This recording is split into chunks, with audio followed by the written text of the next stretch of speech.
We'll now open the podium to questions. Yeah.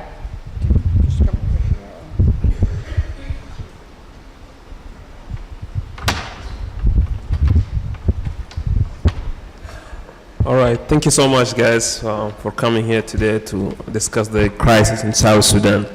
So my name is Abdul Majid Harun. I am from Sudan, and I really enjoyed the discussion and the presentation by Milton and Barakat for today. Just I have a question for both of you. If you know the situation in South Sudan is more ethnic issues, there is a more ethnic problem long time ago between Dinka and Nuer, and that's why driven, the crisis became so heavily like this since 2013.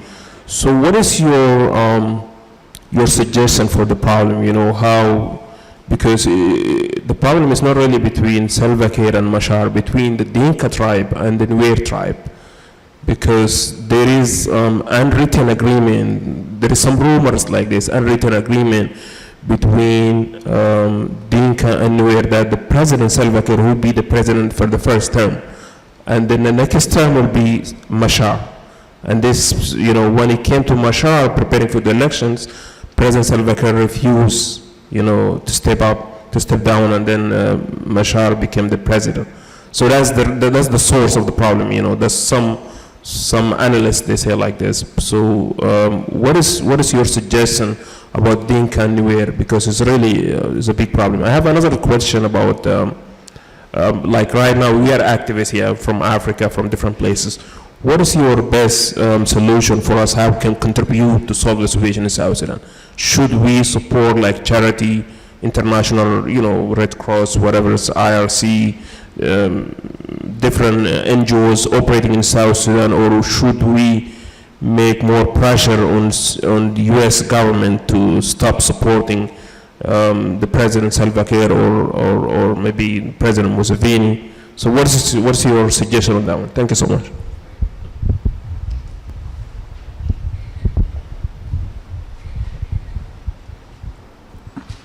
Thank you for the question.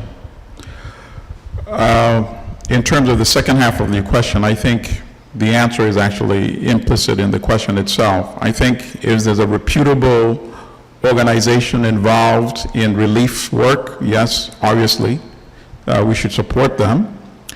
I think the other thing that we could all do is organize events like this and have knowledgeable speakers involved so that we can get as many people as possible engaged in the effort.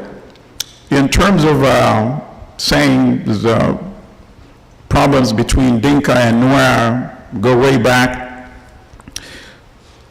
I don't support that notion, because if we say that, that can apply to every African country, right? That can apply to Uganda, they can apply to Nigeria. I mean, we saw how Nigeria was almost torn apart by the Civil War, right? When Biafra tried to secede. So I don't think that is a fair way to analyze it. I think, even in Rwanda, when we saw the genocidal killings between Hutu and Tutsi, it was when political players started to incite violence, right? Appealing to the base sentiments and abusing ethnic differences. And politicians tend to do this, by the way, everywhere, not only in Africa, as you know.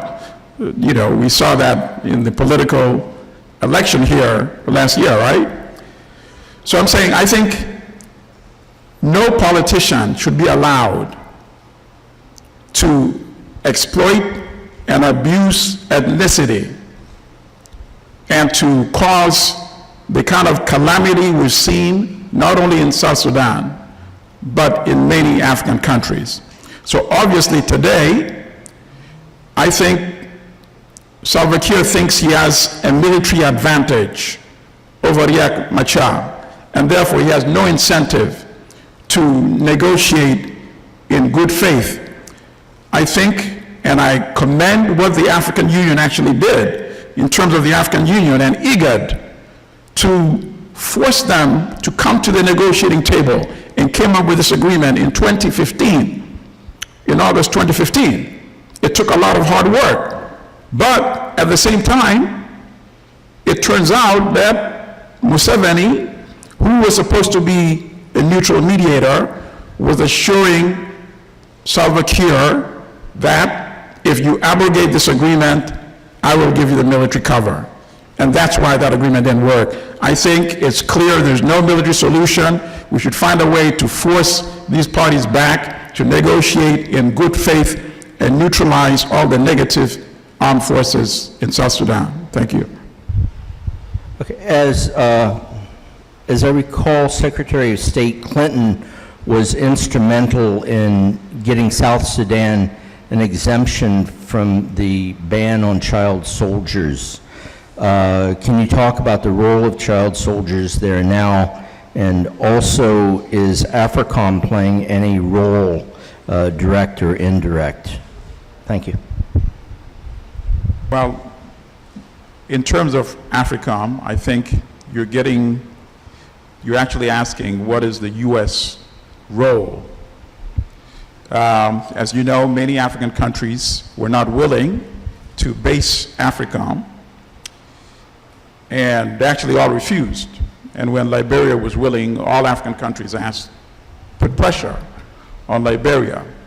So there's been a general belief that in the absence of AFRICOM, the U.S. has found willing, quote-unquote, partners that it can accomplish the same objective that could have been accomplished by AFRICOM. And Uganda is believed to be one of those countries. The U.S. has a very strong military presence in Uganda, as I said, as bases in Entebbe, and that base is being expanded.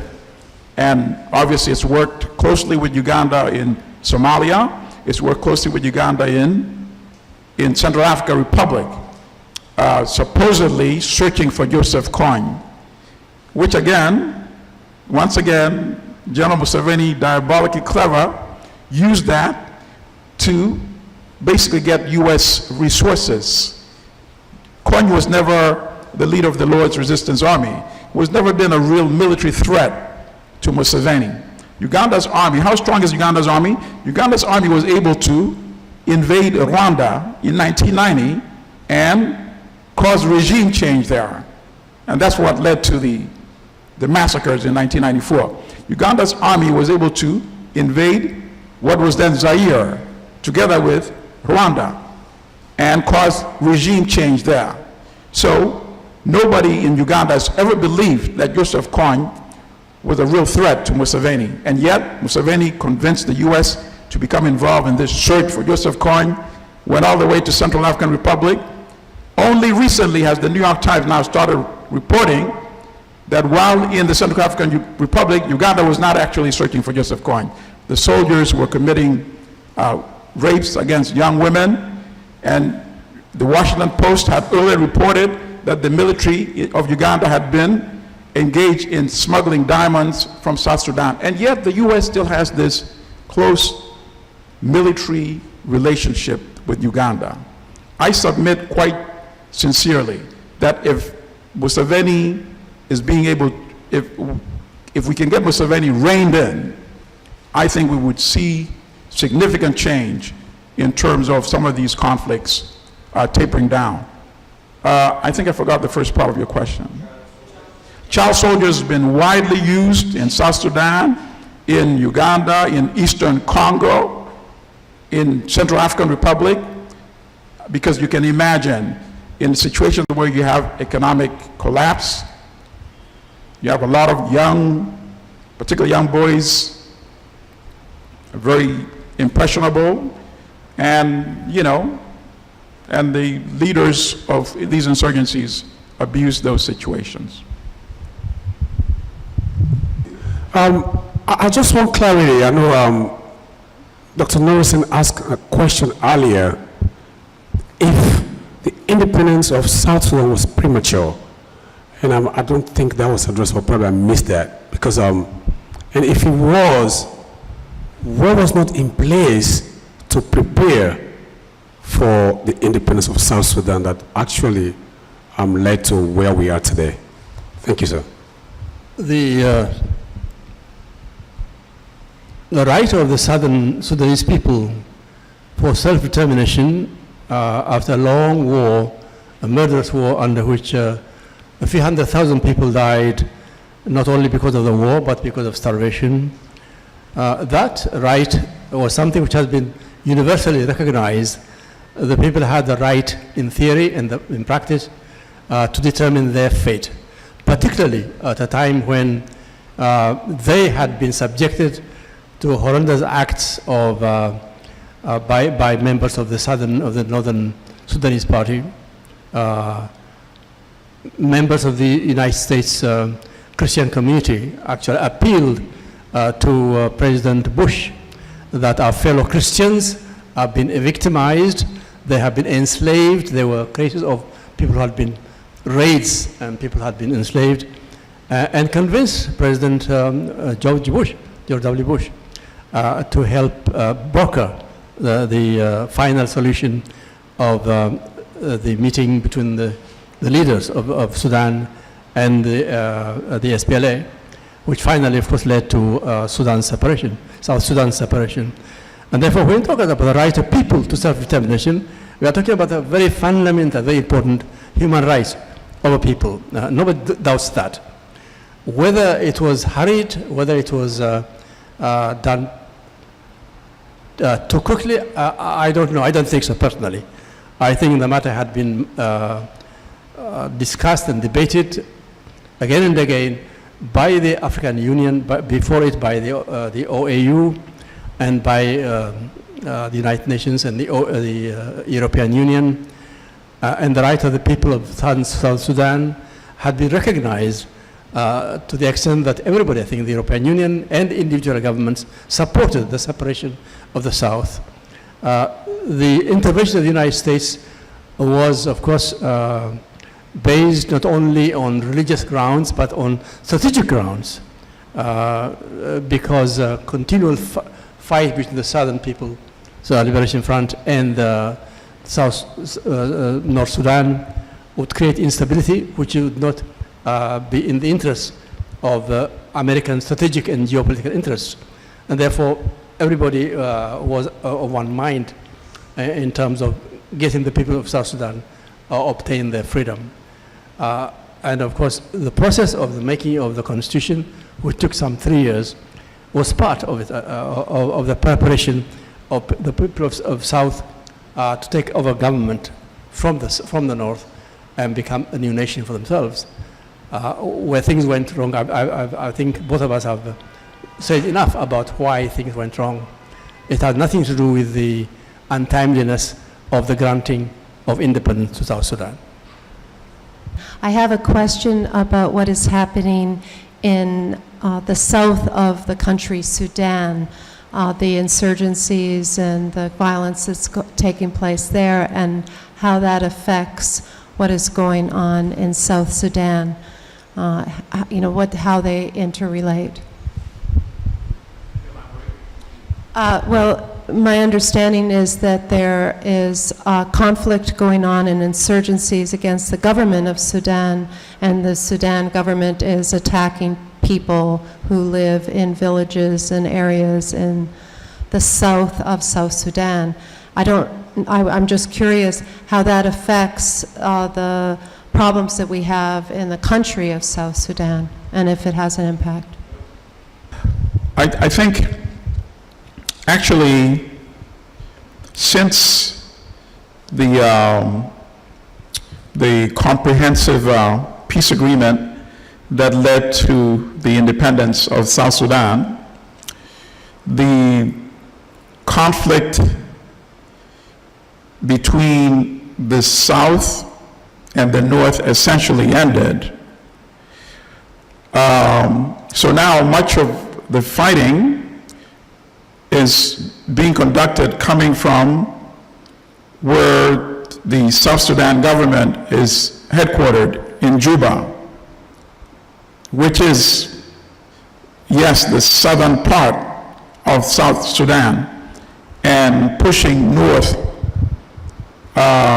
towards the northern part of what is now the country of South Sudan. And at least according to the many media reports, particularly since January, and according to the report by what they call the panel of experts that prepared the report for the Security Council, much of the fighting is now being directed by Salva Kiir against the people that he perceived to be the supporters of Riek Machar. Before last July, between 2013, when the first government of unity collapsed and Riek Machar was forced into exile, between 2013 to 2015, both sides were engaged in a full-fledged civil war, and both sides were engaged in atrocities. But as of July 2016, at least according to the report submitted to the UN Security Council by the UN group of experts, and by most media accounts, the killings are actually being conducted now by soldiers under the command of President Salva Kiir, and until recently, his chief of military staff, whose name was Paul Malong. Now, the UN report mentioned both Salva Kiir by name and Paul Malong as being responsible for most of these atrocities. So when the report came out, I was not shocked that a few weeks later, Salva Kiir fired Paul Malong. I think he's trying to create a firewall between himself and accountability for the atrocities. But the report actually mentioned not only Paul Malong, but mentioned Salva Kiir as well as being directly responsible for the atrocities that are going on today. Thank you. Okay, thank you. The question I have is the involvement of China in South Sudan. How deeply is it involved in that conflict? Thank you. I am not a China expert, but I have a colleague in the University of North Carolina, Chapel Hill, who's been writing a book on China, and I've got fragments of knowledge about the involvement of China through this colleague of mine. I've also been, of course, generally interested in China's role in Africa in general, an increasing role in terms of economic development, investment, trade, and so on. In many parts of Africa, China has actually replaced European countries, and even the United States, in Southern Africa in particular, including South Africa, Mozambique, Angola, even Eastern Africa, Kenya and Uganda. Some of its involvement is positive, but it's creating some pressures on the parts of African small businesses and even individuals. So there have been some problems of Africans attacking Chinese in the marketplace. So this is a sign of problems, of things to come, of problems coming. Basically, I think the problem is not just China's involvement, but the method and manner of China's involvement and the means China uses to influence policies, to influence leaders, and leading to corruption. All leaders are asked is to sign on the dotted lines, and they will be beneficiaries in terms of billions of dollars worth of benefits. So which raises the question of democracy. How do people control their governments? How do people ensure that they will be the beneficiaries of development coming out of China's involvement in trade and development and investment? And that means really democracy the right of the people to control their governments, and through that control, of course, to avoid corruption, which is an issue involving the entire continent of Africa. Corruption. I know people in Angola who, during the struggle, as members of the MPLA, had nothing. And their members of their family are now billionaires. The daughter of the president of Angola is now a billionaire in her own right. And this is a pattern throughout Africa. And China has become an enabler in this phenomenon.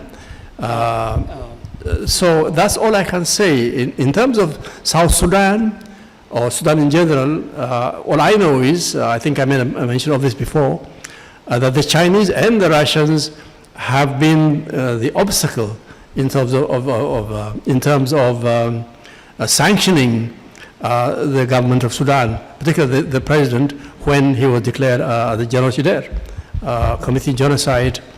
And therefore the Chinese have been an obstacle, whether they have been taking active part in the particular war in the southern Sudan. I don't know. Maybe Milton can add to that.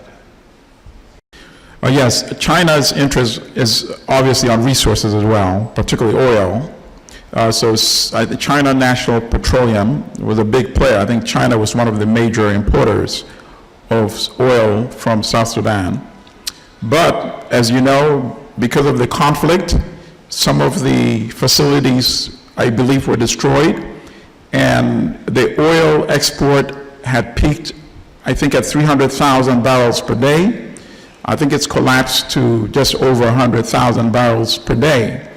And a few months ago, some Chinese technicians who were working in the refineries in South Sudan had been kidnapped. And I read an article where apparently Riek Machar played a role in securing their release. So I don't think there are many Chinese technicians, at least as of today, involved in South Sudan, just because of the fighting has disrupted the oil production.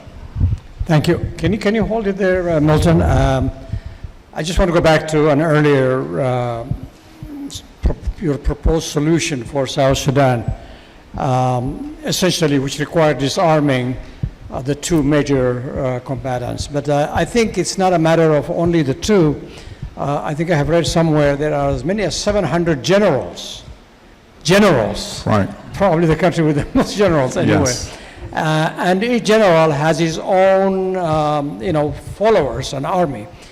Salva Kiir or Machar brings them into the fold, but they retain sort of within that. It's really a sort of hodgepodge of, Yes, and, I think. While Salva Kiir may want to agree on one, with whatever AU, for example, suggests, some renegade general might just have another one, and that's been the case.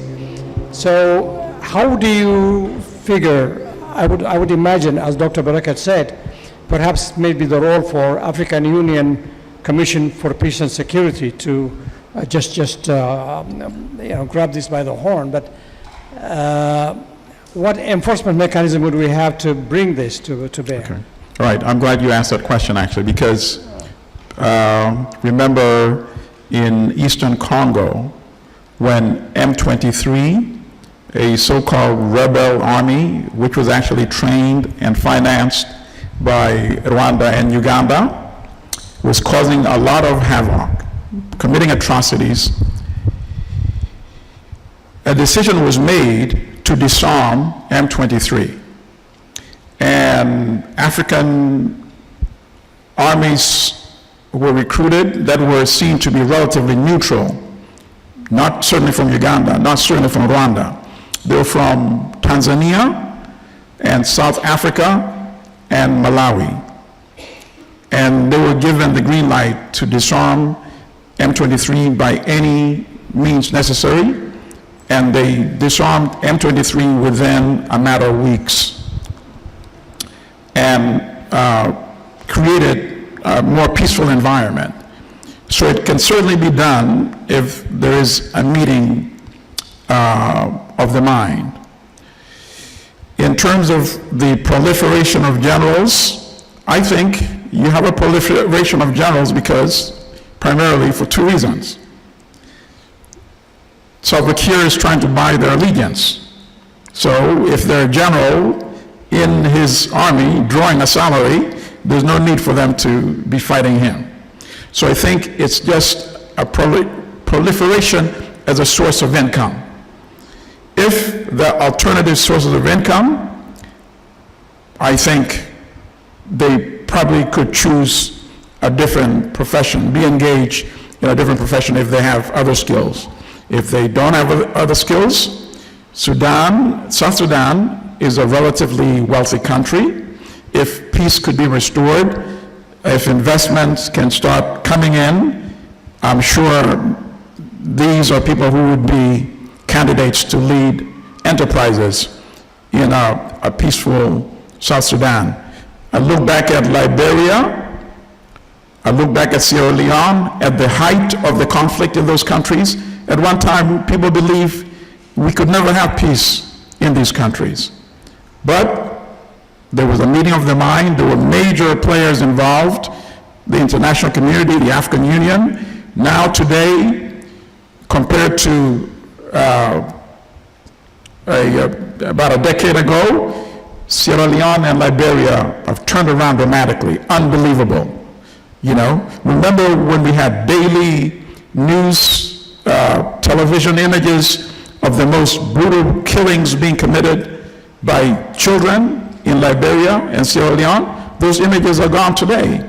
Many of those kids eventually were rehabilitated, some were trained in crafts, some managed to go back to school.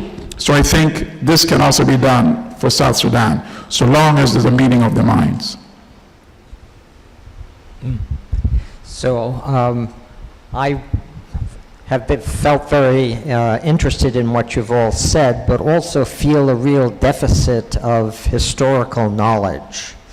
So one of the questions or set of questions I have is, number one, was Sudan and South Sudan, what was the colonial relationship that they had?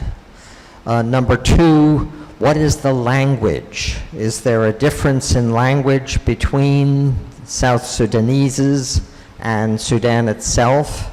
Those whole set of questions. Thirdly, what is the OAU that you have referred to? Pardon? Okay, well, that's what I was curious. What is the history of that relationship, the OAU and the African Union? Do they both still exist as separate entities? And finally, the question of if in fact, and you may have to some degree just answered this, there was a peacekeeping force that was brought there, where would that force come from? Who would staff it? Other African countries? How would that be? And then, how would it be financed? From what, entities around the world would it be financed? And how does one deal with that set of questions? So a little bit of the history and also a little bit of how one would deal with this present idea of a force for peace. Let me see if I can answer some of the questions. The OAU is Organization of African Unity that was established in 1963 when African countries were becoming independent and there was a desire for unity at that time. So this was the organization. But it became a club of dictators eventually, with not much of really activity until it was reorganized and in 2000, I guess, as African Union, with, as Dr. Barakat alluded to, with really better structure and set of principles about human rights and good governance and so on. So that's what the AU now is, and it has several commissions. On the question of the history, this didn't start in 2005. The history, Sudan both south and north, was occupied in 1820 by the king of Egypt, Muhammad Ali dynasty, who was part of the Ottoman Empire at the time. But this is entire landmass, because the tribes in the north and the south, they were just conquered, and the Egyptian, Muhammad Ali's forces occupied it all the way down to the Great Lakes. It was one landmass, okay, but the northerners were using the south for slave trade. Most of the northerners being mostly, although not quite Arab, they are Islamized Sudanese, and there was a slave trade, thriving slave trade going on, among other things. But Egypt itself was becoming, in the turn of the 19th century, of the 20th century, because of the construction of the Suez Canal, the country was really bankrupt and had to borrow to survive, from Britain. Britain was willing to lend it, but in exchange for really hegemony over that area. In fact, Egypt became practically sort of nominally independent, but a protectorate. And the British, made an arrangement with the Egyptians to make the Sudan, because they really coveted the Sudan now, north and south, one big, to just call it Anglo-Egyptian Sudan. Egypt was a junior partner, but really it itself had no say much. It was really Britain. So that's part of the story. And when Sudan became independent, because of the negligence both by the British colonial administration and subsequent independent Sudan, because of the negligence of the South, the uprising started in 1955. So that was the first uprising. Then that ended with the 1972 peace agreement that was signed in Addis Ababa through the good office of Haile Selassie. At that time, the Sudanese president was a general who came by way of a coup, supported by the Communist Party of Sudan at the time, and was able to reach an arrangement with the South that would give autonomy to the South and also put more money to develop the South.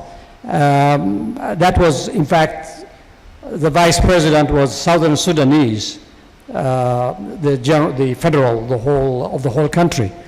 And it was not until the abrogation of that agreement by the Sudanese government that the second uprising started in 1983, late in 1980s, early 80s. So that's really the background, in a way.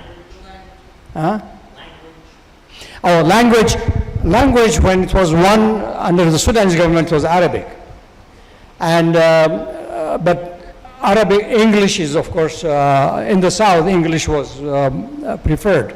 By the way, the British actually had plans to take South Sudan out of Sudan and put it part of their East African, colonial empire in that area.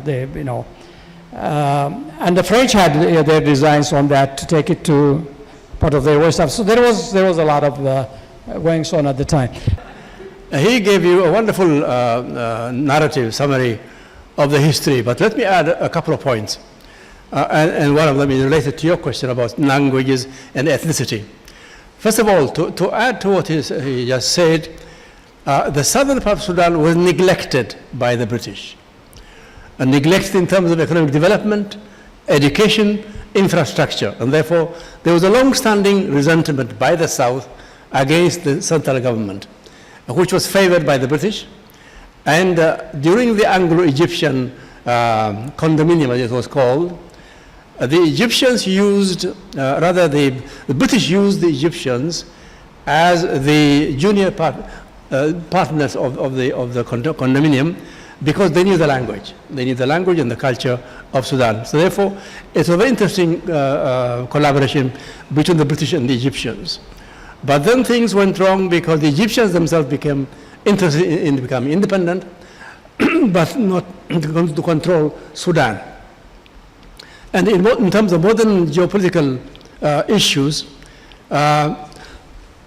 the issue of Southern Sudan separating itself from Sudan was unacceptable to the Americans because it was unacceptable to the Egyptians. Egypt is an important partner in the American strategic interest of the area.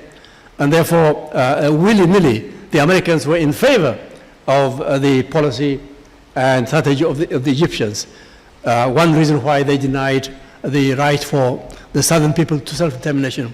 That became an imperative because the people themselves of Southern Sudan, through military and armed struggle, achieved a prominence and a position under which they could no longer be denied. One of their complaints was that they never built schools in our area, never built infrastructure. You favored the Arabic-speaking, predominantly Muslim South. We are predominantly Christians. The Southerns were predominantly Christian, although there were some Muslims. Very few of them spoke Arabic. That was also one of the bones of contention in the North-South relation. Now, the ethnic question, I think we answered it. The southern part of Sudan has, I don't know how many, but over 50 different ethnic groups with different languages. The Nuer speak a different language from the Dinka, the two major ethnic groups, and there are others who have their own language, their own culture. That's why I thought that in terms of creating equality, a sense of equality and democracy, the minority ethnic group must be empowered. And there must be a structure, constitutional structure, under which they are not only empowered theoretically, but also in terms of reality. That, I think, is going to be the most important part of the equation in the future. Thank you. Thank you for that. Okay. I just wanted to get to the aspect of the peacekeeping force, and I'm glad you actually asked that question, because I might have neglected to bring this issue up. As we speak today, there are 17,000 UN peacekeeping troops in South Sudan. So the obvious question is, what are they doing, right? Nothing. They are not authorized to intervene even when they see atrocities. And this is the saddest part that we might not have touched upon tonight had you not brought this question. There are some horrific stories that you can read. I think the Wall Street Journal did a few articles, more so than even the New York Times, about UN peacekeeping troops witnessing soldiers loyal to Salva Kiir raping women right in front of them and not intervening. This is what was going on in South Sudan. 17,000 peacekeeping troops not doing anything. At a cost of, I'm looking at the budget for 2016-2017, $1.081 billion. That is the budget. If these kind of funds could be used to finance a true peacekeeping force, it can be done. The same, perhaps the same armed forces from Tanzania, South Africa, and Malawi that helped restore relative peace in Eastern Congo. So that would be my answer. In terms of the financing is there, but obviously they're not doing anything with the troops that they have in the country already. Is the conflict in the regions just above the border, South Kordofan and the Nuba Mountains, and the other oil-rich region right above, perhaps two areas that should be part of South Sudan and got stuck in the north. The weaponry that's going on, the fighting that's going on, the refugees that are coming from those areas into South Sudan, and the addition they're causing to the famine and disease in South Sudan. The people in what are called the Nuba Mountains are northwest of South Sudan and southeast of Sudan itself. That is part of Sudan, not northern Sudan. They have been people who have always complained about being neglected. It's a simple case of being neglected by the central government, run from Khartoum. Many of them has gone to school and therefore spoke Arabic and so on, but they have their own language, the Nuba Mountains people. Then there, of course, the famous case of the Darfuris, the Darfur region, a region under which there have been genocides committed by the Khartoum government, still unresolved, still there. Hundreds of thousands of them had to leave, depart from their own homeland and live in neighboring Chad. Some of them have come back, but many still are still there. So we have there a still unresolved crisis in the Sudan. The Darfur region still a region of conflict.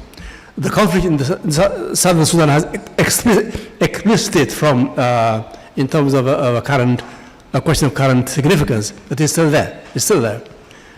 So what can I say? I mean, Africa once more has become a continent of crisis, of people.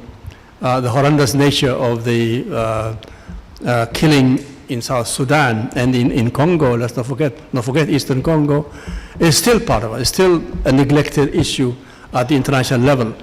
I insist that charity begins at home. We have to begin from the African Union. The African Union.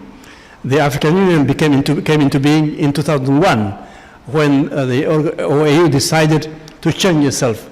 And it has improved in terms of the structure, but in terms of effectiveness, it's still weak.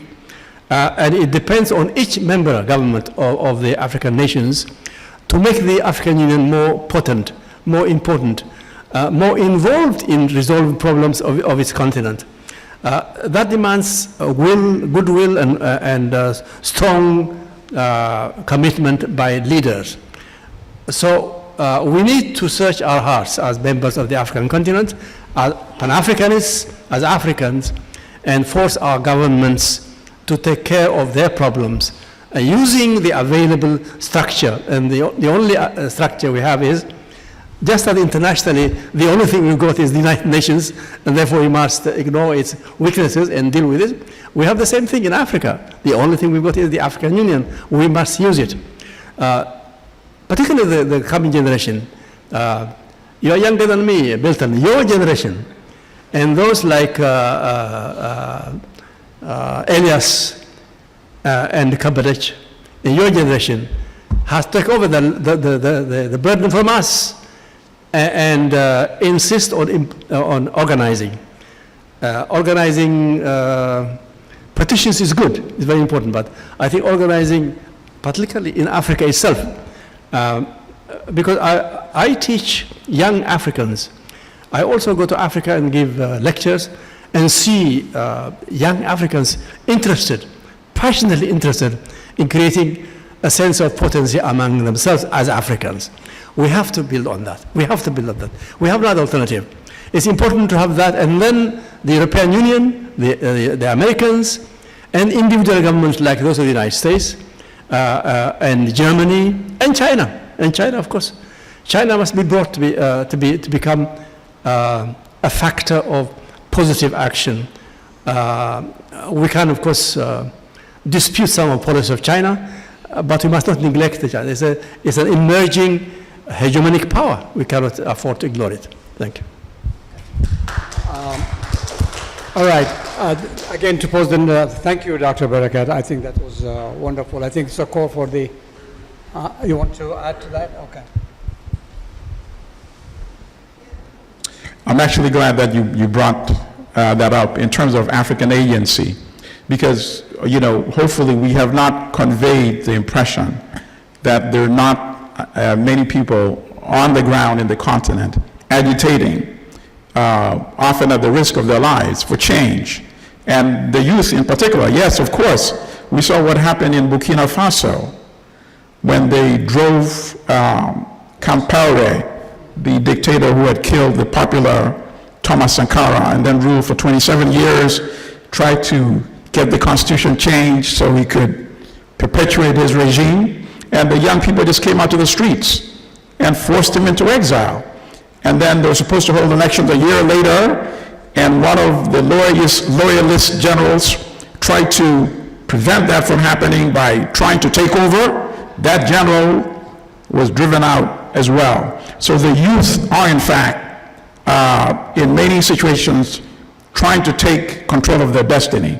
In Democratic Republic of the Congo, even with the atrocious conditions, the young people are really pushing, and they're using social media and emulating some of the techniques that young people use in this country in terms of mobilizing through social media. So I'm glad you brought that aspect up. Thank you. The United African Congress is one of the sponsors, and I would ask the President of the United African Congress to just say a word and answer the question of what the diaspora African community is doing about this, My role is very simple here as National President of the United African Congress. I think we have worked with supported Brooklyn for Peace initiatives, and we will continue to do that. I want to go to just give some examples, and then you could see that what is happening in the Sudan has happened in other parts of the world. But the difference is the people that make decisions, United States, the P5s that they call them, have not really taken this matter. And the reason for that is, despite the fact that Africa is almost going to be 1 billion people, not a single African sits on the Security Council. That is the problem. So civil society should really begin asking the question, how do we participate, like Dr. Baraka said very effectively, how do we participate in things that affect our own destinies? Is the issue of taxation without representation. If we are not at the table, we don't count. In the United States, with the Trumpism that you all know now, they're talking about slashing the State Department budget, slashing peacekeeping operations. But there's a good news. The good news is civil society could change that. That's how the Vietnam War became a very serious engagement in this country. When people rose up and started building coalitions to others, things do happen. And I'm not predicting that we're going to have a presidential impeachment, but hopefully we need to have a real president that that cares about what happens around the world, that this isolationism cannot work anymore. This is a global village. How do we look at, let me give you 3 examples to show the power of the diaspora. South Africa, apartheid. We don't have apartheid anymore. Ebola, when almost 1,000 people died before the UN began to pay attention. And do you know how it happened?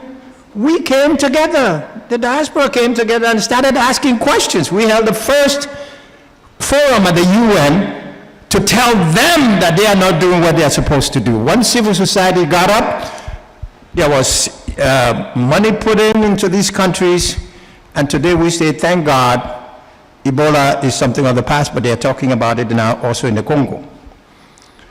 Recently, very recently, and maybe you should know, there has been a big contest that took 2 years to electing the Director General of the World Health Organization, Dr. Tedros from Ethiopia.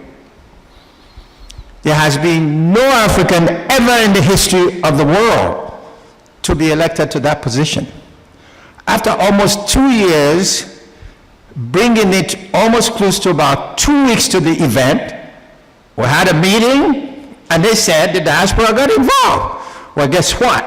Dr. Tedros, for the first time in the history of the World Health Organization, is the Director General of the World Health Organization. Dr. Baraka, a lot of the diaspora put their resources together, led by, of course, the distinguished chairman, and Milton Amanda, Dr. Barakat, Dr. Tedros now, we're not taking total credit, but I think we did something to raise the consciousness, the level of consciousness to saying that we can make something. And African leaders came together to lobby the world, and that's how that victory was won. United States, I could end.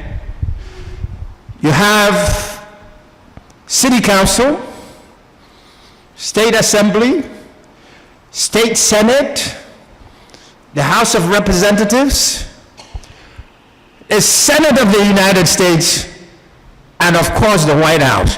There isn't a single African from the continent elected to any of these positions. That is taxation without representation. So we appeal to civil society. We are now all of the same, in the same village. We need to work together to not looking at people for where they came from, but the contribution that they could make to human society. I thank you very much. Thank you very much. Okay, I think it's time. In fact, we have overstayed our welcome.